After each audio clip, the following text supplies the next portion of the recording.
1 in 4 families in Britain are skipping meals to meet their fuel costs.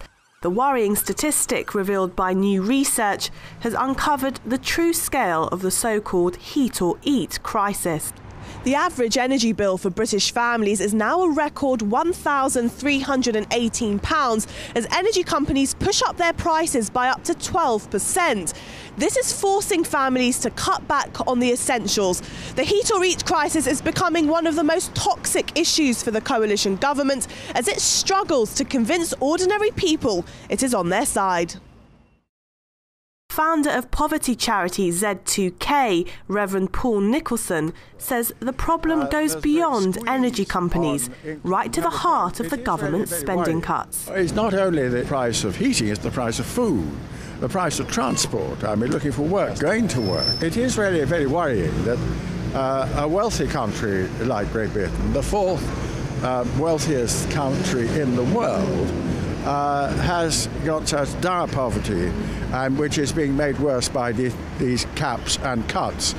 So how bad is the problem? 70% of British people have had to cut the amount of power they use. 1 in 3 families are rationing power, and 25% of the public have already defaulted on their energy bills or won't be able to pay them this winter. And it is the poorest that are being hit hardest. People are in a situation where they have to choose between food and fuel. That's going to get far, far worse. It is the very poorest fellow citizens, my fellow citizens, the fellow citizens of the Chancellor of the Exchequer. It's our poorest people in this country who are being hit enormously hard.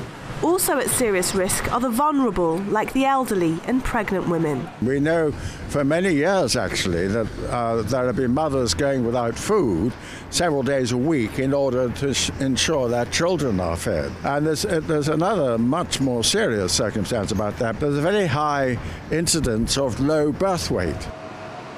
Instead of lowering the costs, last week the government published its long-awaited energy bill that will allow energy companies to charge households an extra £7.6 billion in costs. It's just another way that the ordinary citizen is paying for a financial crisis they did not create, one that is now literally leaving many British people cold and hungry this winter.